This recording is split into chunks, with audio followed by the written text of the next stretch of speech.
Hi and hello watch fans, and welcome back to the Real Time Show with me, your friendly neighborhood watchmaker Rob Nuds, and our resident provocateur David Vaucher, interviewing Jean-Sébastien Coste from Le Forban, a brand David is very, very fond of because they are from his homeland, France. So I'll kick it over to our provocateur to introduce this brand a little further. That's right. So today we're very happy to welcome Jean-Sébastien Coste from Le Forban, Sécurité. So I'm going to go full on with the French pronunciations today. And this is a brand that I learned about a couple years ago, I would say. And I was just really taken by the mix of vintage designs, good price, good quality, and just, I'm really excited to see this rebirth of French watchmaking. So I don't want to steal too much of our guest's thunder up front. So Jean-Sébastien, please tell us about Le Forban, the brand, and tell us about your journey to being the head of this brand and redeveloping it. Thanks for welcoming me at this podcast. So the first thing, in 10 years ago, I changed my life. I wanted to dream about my future and to change. I was an employee in a big company, and I was all my life long passionate for watches. And I switched my life 10 years ago, reviving the brand Triton. So a luxury brand, not a luxury in the 60s because it was a tool watch, but it was the beginning of the story. But it's Triton is the positioning of Triton is more or less between 4,000 and 5,000 euro, and so it's not for everybody. And it's in 2019, so 4 years after having revived the brand Triton, I wanted to do something for affordable watch, quality watch for, I would say, many more people. As a collectionist or collectionist, yeah. As a collectionist, I knew the brand Le Forban Sécurité. The story is very nice because from the 60s to the 80s, they only made diving watches on chronographs. So in 2019, we decided to revive this brand with the Malouine. And the story is going on now with the Marseillaise we just launched in September. So take us through the process, because to revive a brand is something that others have done. Is it a straightforward process? I mean, do you sort of have to track down who owns the name for this? I was experienced with Triton, so I had the knowledge to reproduce, I would say, the story. What I liked about this brand, it was not spoiled in the 90s or in the 20s. In the year 2000, with some bad watches, So the story was deserving to be revived.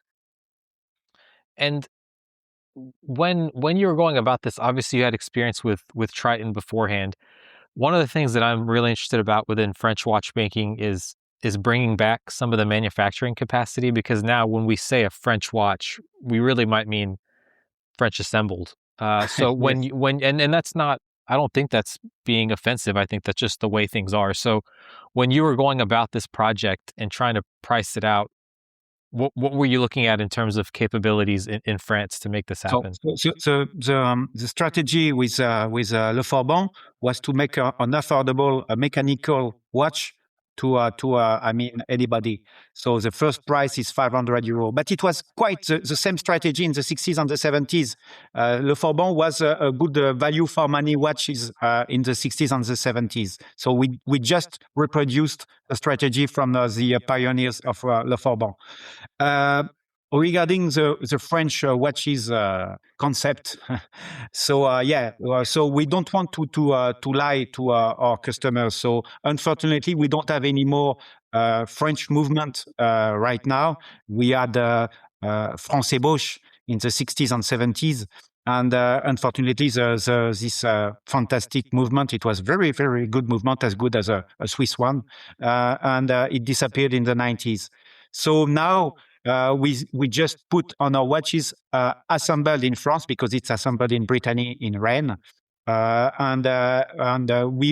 are using some movement from Japan, and Switzerland. Of course, all the cases are made in Asia, but not only the Forban, but I guess many people know that. But all the big brands, even some very big names, are using components from Asia now.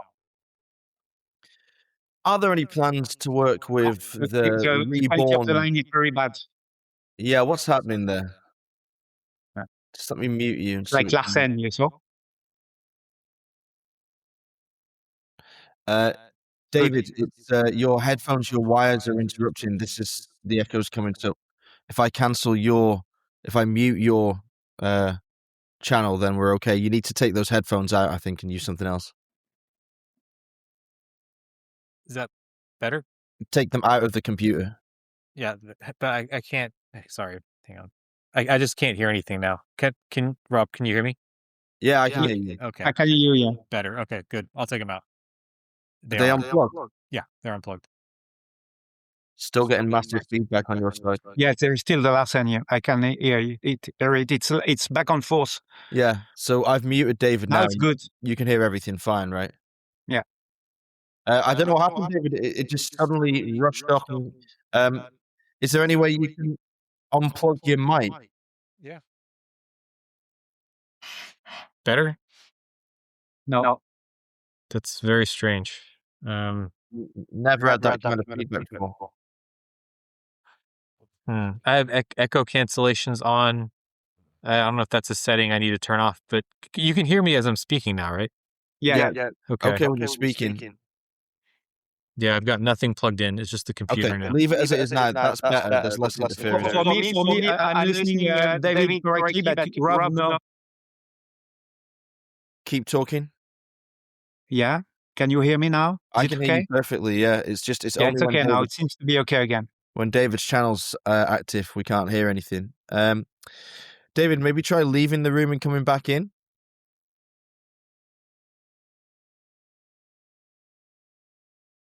We live and learn. Well, I guess the worst case scenario is if he can't function as a contributing member, I can get him to type me all the questions he wants to ask into WhatsApp, and I can ask you. So, he's done his research. You see, in French we say système D. Yeah, because you know what I mean. I understand what you mean. Yeah, that's basically our daily lifestyle. I wonder where he is. There he is. Let him into the lobby. Not in the darknet. Better? Yeah. Seems to be okay now. Okay. Right. So still getting lots of feedback when none of us are speaking, so I'll mute you in between. Yeah, I've got a fridge near me and a microwave. I don't see why that would do anything, but I don't know. I tell you what, yeah. Let me do this. Since I'm just using this, I'm gonna go to a desk next door and we'll see if that makes a difference. Sorry about this, everyone. This is no problem. This is not convenient. I know it's just really strange. That's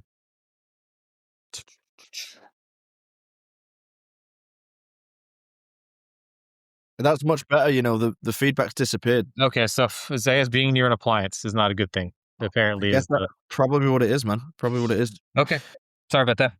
All right, no worries. So, right, I will. Let's go on. We're good to go. Is there any plan to use the new France-Bush movements now that company's been re-established and they're now flooding out into the market? The new France-Bush movement actually is a subprod from Switzerland. So it's just a rebranding movement. I do have a lot of respect for subprod because we are using subprod as a movement for Triton, for the subphotic model. But to tell you the truth, it's not a real French-made movement.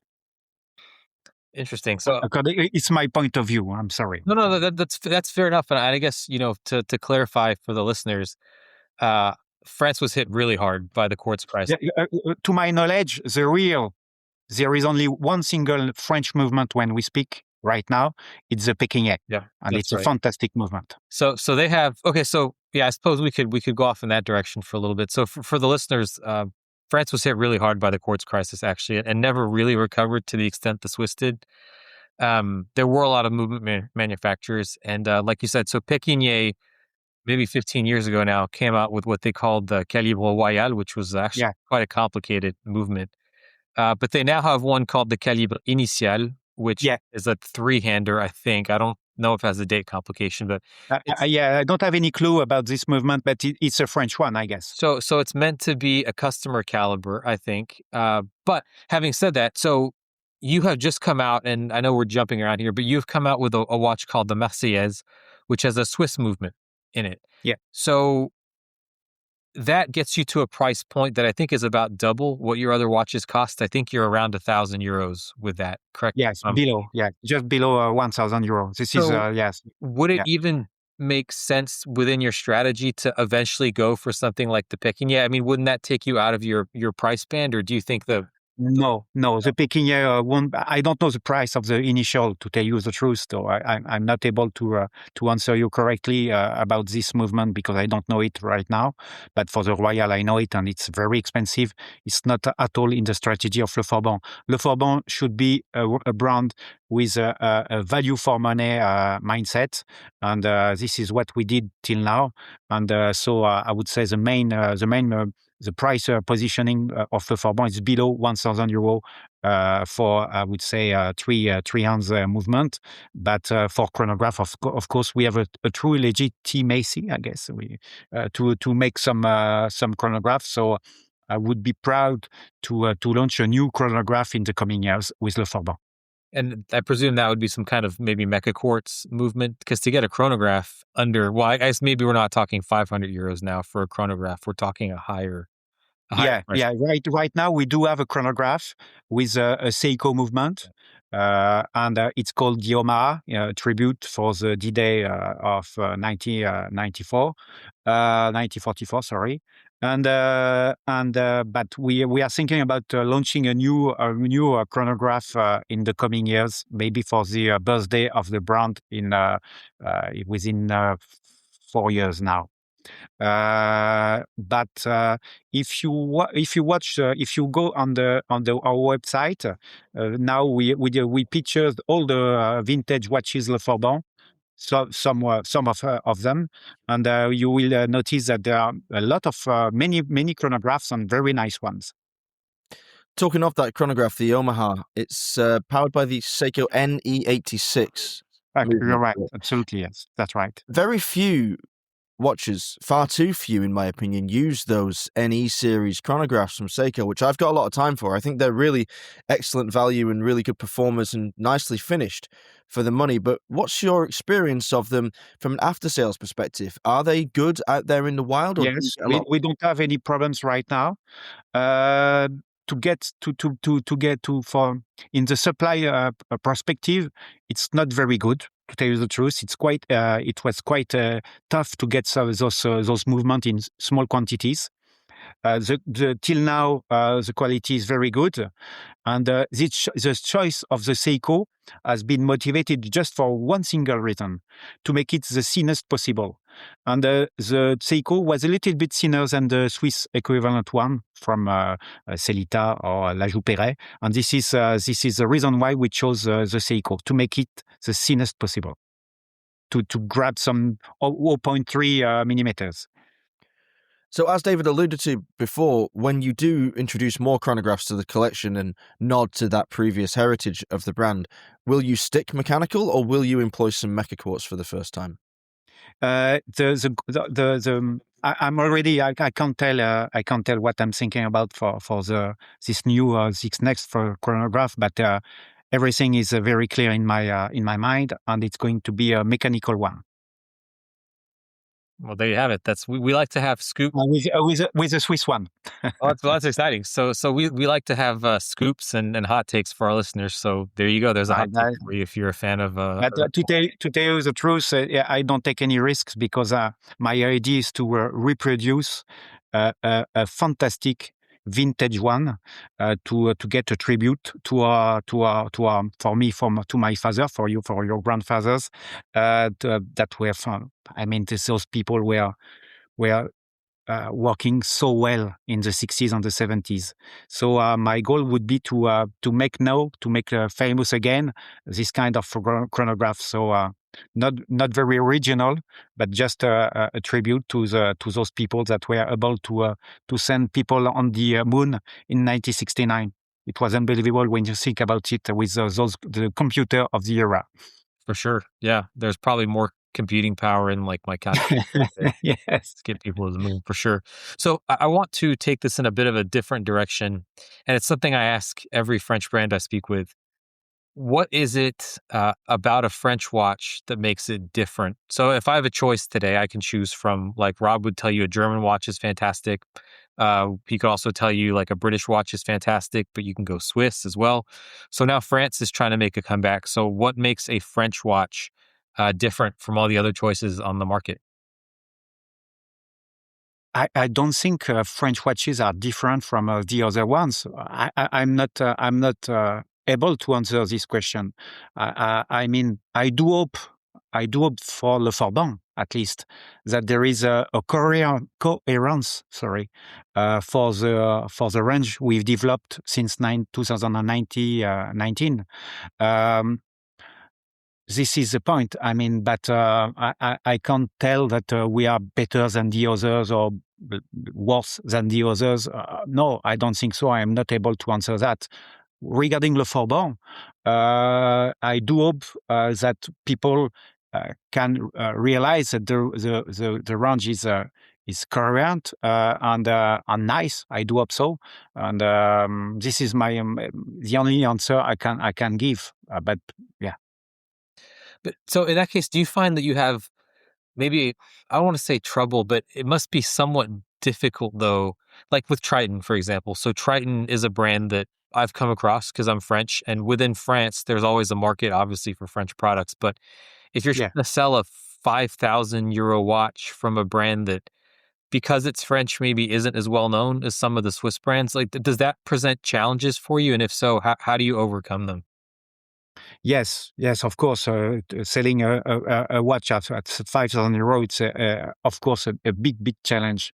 Um, I have some ideas maybe to facilitate, maybe to give a tribute to the French movement in the coming years with Triton.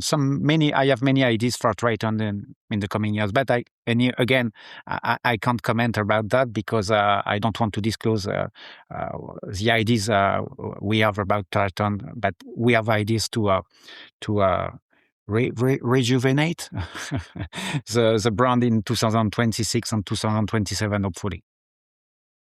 And in terms of markets for these watches, obviously in France, I know about a lot of brands that I wouldn't have if I still lived in the US because they're just better marketed here.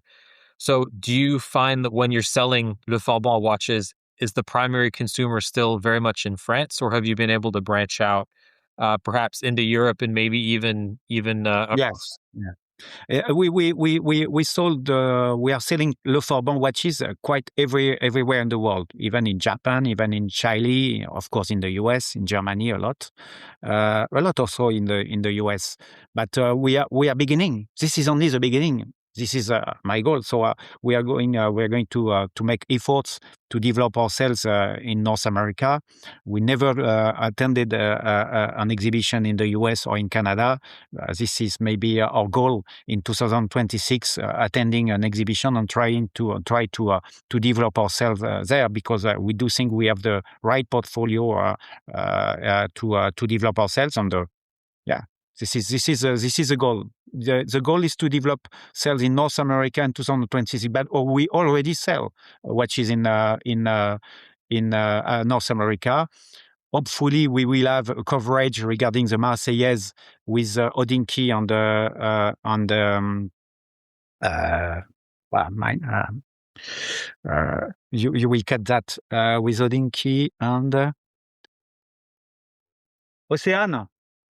C'est quoi a block to one? So you will cut. So hopefully we will have a review about the Marseillaise with a block to watch on Odinky early January. That'll be awesome to see him. I have no idea. I didn't know about this until you just told me, but I know James Stacy is kind of a reference in the industry for dive watch reviews. So hopefully he's the one handling it, and look forward to reading about that. It's gonna be exciting. Hopefully, yes. I don't want to, I cross fingers, but there should be a content within those two major US media in January. I guess those reviews are coming also from the fact that we developed for the first time a band strap in rubber. So and it brought some interest from those big media about our brand, because it was the first time. So till now it was just in leather. So we do hope that it will help us to develop sales in 2026. So let's talk about that, because so you and I met actually at the We Love Watches show, which was in Paris a couple months ago. And I saw this for the first time. And so just to repeat for the listeners, this watch, the Marseillaise, has a bun strap, which is usually for pilots, and it's on leather. You have actually made one in rubber for a dive watch. So Yeah. is this something that is historically accurate? Is this something that was on watches from when the brand was first around, or is this something that you have now introduced as a new aspect of this watch? Actually, I'm not sure you're absolutely right regarding this strap used only by Air Force, because I asked the questions to people that are very deep knowledge about watch history. For example, Gregory Pons in Switzerland, and when I introduced him the project of the dive band, he told me about the story of this strap, and actually it started in the First World War, World War One, because the metal of the watch cases were not very qualitative, and it was just to prevent the skin to be in contact with the metal, to avoid any skin injury or allergy. So this, according to this guy, and Gregory is very is very well. He knows very well the subject. It was not at the beginning used by the Air Force. Interesting. So then it is historically accurate. I'm assuming it would have been in rubber if it was used by divers, for example, or like a Maybe it has been used Yeah. because So first, I would say the prototype of the band. Sorry. So started in World War One. And then it has been used by the Air Force, maybe the German one for this name. Later on, maybe in World War II or in the 50s, it was used also by by the GIs during the Vietnam War. But originally, according to Gregory, and I'm sure he knows very well the subject. It was the birth comes from World War One, and it was to avoid the contact of the case, because steel was not stainless at the time, and it was to avoid any allergy and to put not to avoid the contact between the skin on the strap, on the case. Case watch. So let's talk commercially then. A bun strap, even on a leather bun on a pilot watch, is kind of a style move. Like, not everyone's going to want to do that. So what has the reception been to this bun strap on the Marseillaise then? Yeah, it's very positive. It's very good. To tell you the truth, me, I love band. I love band strap, and a few years ago, I did make tailor-made band strap for a Triton Subphotic. And I was wearing my Triton with this kind of strap, of course, in leather. And this was the beginning of the idea, because I couldn't, of course, swim with my watch with this leather strap. And then when we launched the Marseillaise, few brands have developed also a money case before us, even if we talked about that during the same time. But we had a marketing problem, how to to present this new watch, even if it's thinner, if it's a little bit more smaller, easier to for us, more elegant and easier to watch. But this is of course our subjective point of view, and it was also so a way of differentiating and presenting the Marseillaise differently.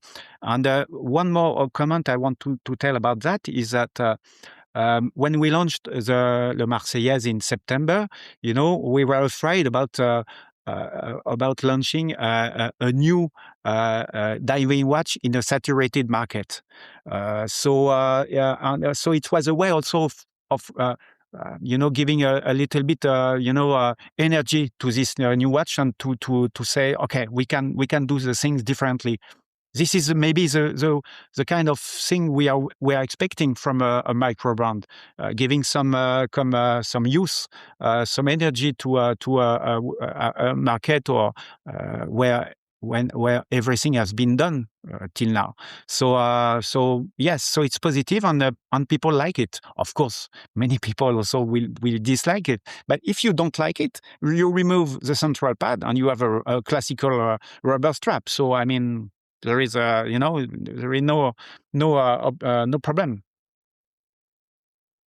Yeah, no, I totally agree. So, well, again, when we met, I was able to see this particular watch, and you showed me, if you don't like the bund, you take it off and you wear it as a classic watch, which is great. And I suppose I'm gonna like trigger a bunch of people, but the early Panerais people dove with them with leather straps as well. So I suppose the idea is just wear whatever you like, and Yeah, and you can. The interesting thing also is you can use it as an accessory with another watch. Yeah, true. Because the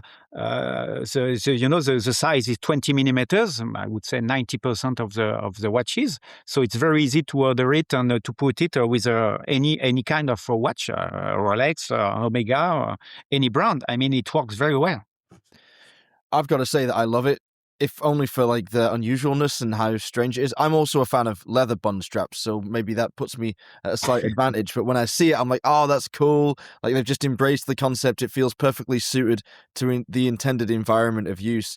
But for me, my favorite model in the collection, and I'm probably going to destroy the pronunciation here, is the Brestoise, the skin diver, I would say. Yeah. It's a beautiful, I'd say 1960s maybe inspired design.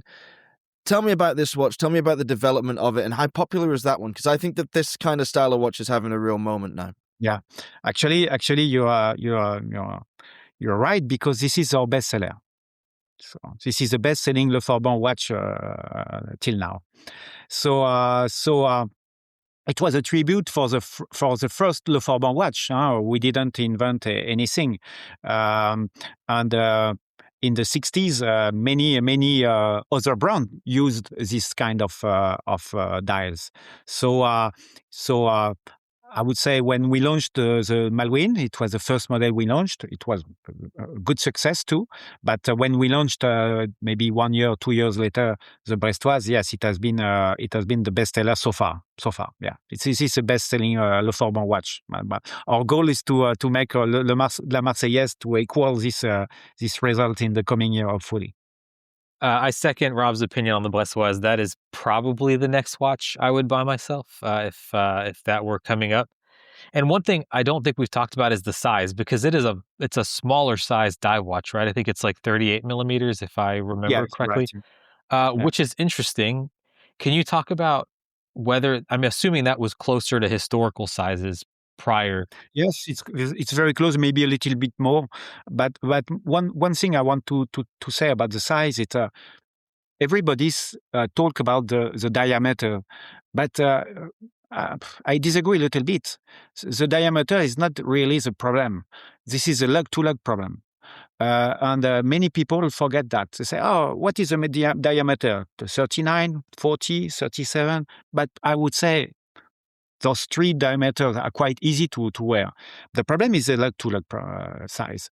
And all our watches in the Le Forban brand are very conservative for the lug-to-lug size. So they are very, very easy to wear even for a small wrist.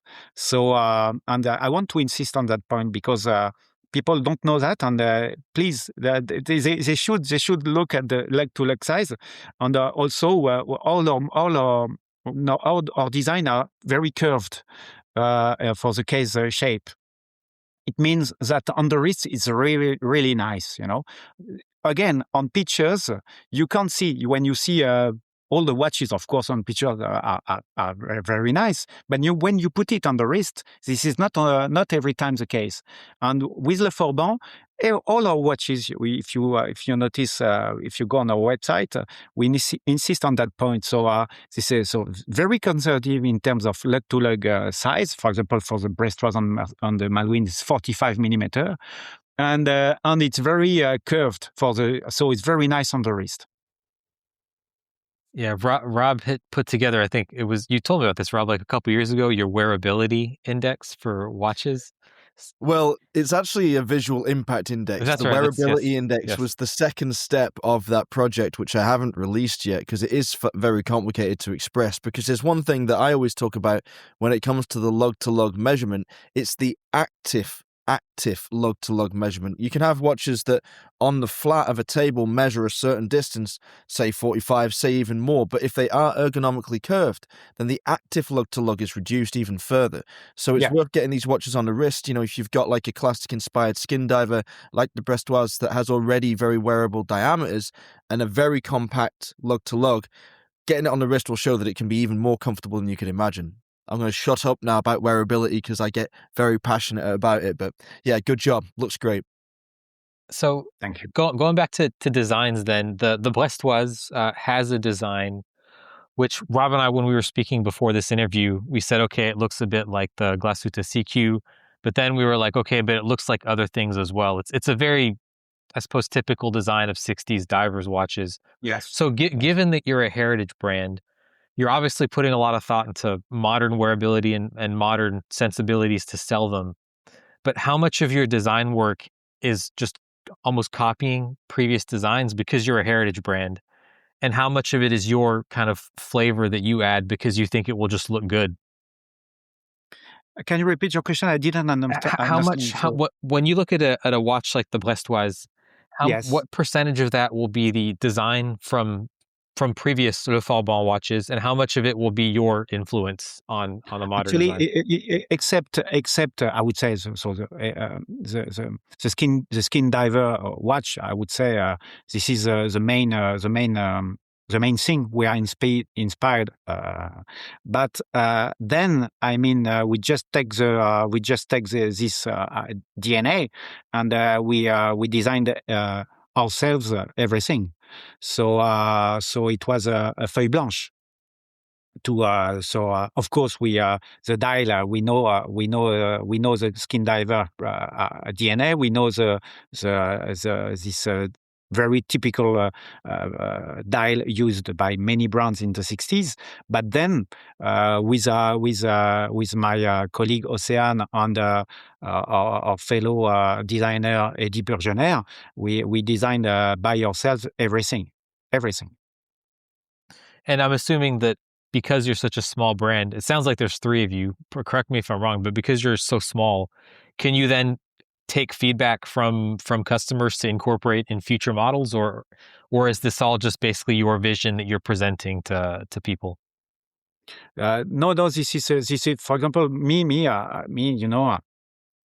for the I do hope, I told that previously, I do hope that when people look at our range, they can feel that there is an inspiration, and it's not when you see about the big names, in all the big names, I love watches from the big names, But when you look at the big names for the whole range, sometimes it's a disappointment because you can feel that they want to address every niche of the market just to make money. This is not our goal. Me, when I decided to change my life 10 years ago, I want to be proud of my work, and this is maybe one of the main goals. And So yeah, it's a question of pride, and I do hope that people can feel that the Brestoise and Marseillaise, Brestoise and Malouine have something to say. The Rochelaise is different. The Marseillaise is different. The Oma is different also. So it's not we're not going to launch a non-diving watch with Le Forban. No, not often. No, not it's no. Absolutely not. No, no. I want to keep something true, small and cohesive. Cohesive or coherent, I don't. You will correct me, but I do hope. Do you understand what I mean? Yeah, just consistency in the brand, basically, is what you're saying. So on that point, in terms of consistency, For example, I'm going to give you an example. For example, Triton. So we have now two models. We have the Spirotechnique and the Subphotique.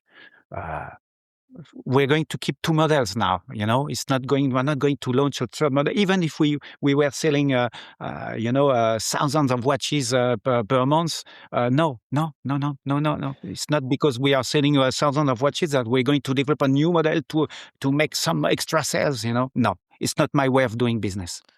That's that's impressive, because I think every brand you can think of just gets caught in this spiral of, well, I did well once, I should do well 2 times, 3 times, 4 times. And in the watch industry, there's a couple of brands, I won't name them here, but they can become punchlines because they basically just have 1 or 2 models, and they just, different versions of them, and it kind of dilutes the brand. So I think that's interesting. You're going to stick to that path. Yeah.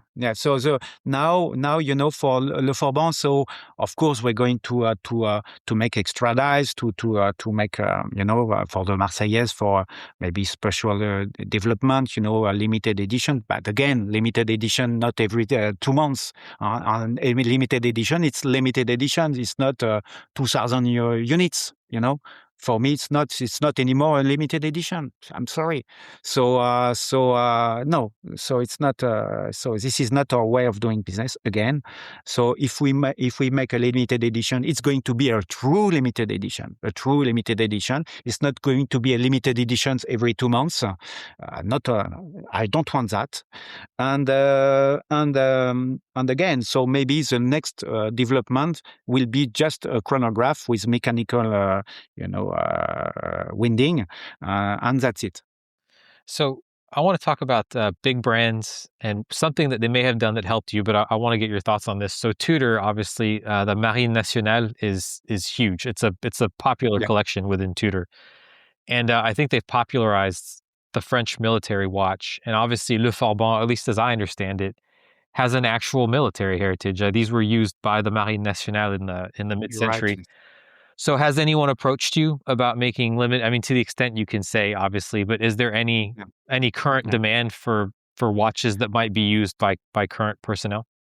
So right now, I guess Yema has the right to use the Marine Nationale word because they signed an agreement with the Marine Nationale.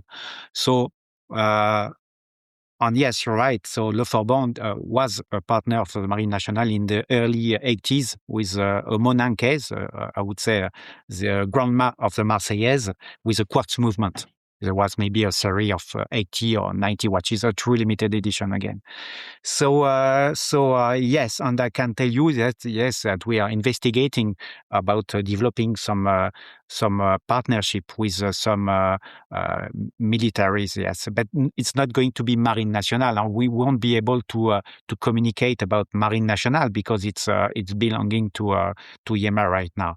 But yes, we have the right to sell some watches to a military corps. I don't know if it is the right name in English again, but we did develop actually a series of Brestoise with the submariners people, because I don't know again the right name in English, with the nuclear submariner Le Terrible. Based in Brest, we sold. So they were. It was a very small edition. It was maybe less than 100 units. And I was very proud about this partnership, and I've been invited in Brest to visit the Terrible. It was, I'm of course very impressed. And we developed a series of the Brestoise also for for the plongeur démineur nurse. It's not I don't remember the name. Hyperbariste. Yes. If you have a problem when you dive, those people can cure you.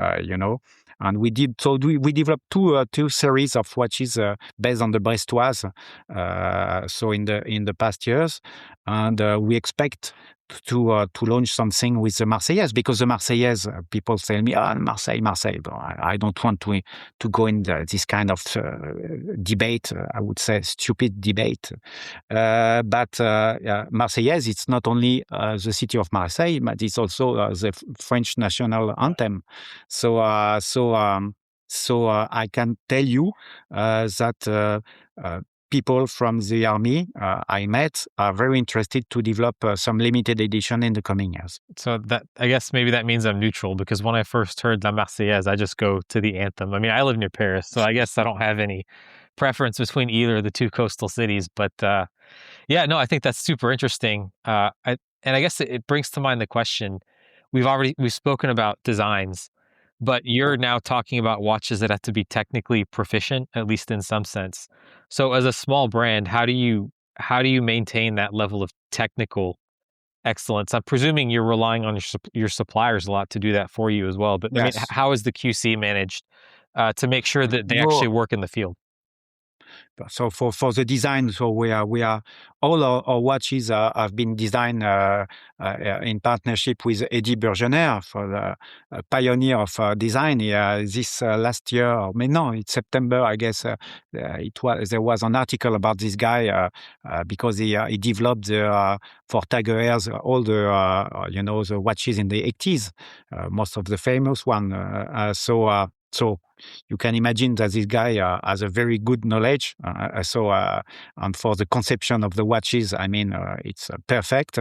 And then, of course, yes, we are working with suppliers that are experienced, and all our watches are assembled in Brittany, in Rennes, in Atelier Lafayette, and again with skilled people. They have a lot of experience. So we don't talk, as a small brand, as you say. I mean, we can't take any risks. It means that if we have a big quality problem, I mean, we are dead. So we can't play with that. We can't take any risks. So and we do have till now. I knock on wood, but we never had a quality problem. I mean, a major issue with Le Forban.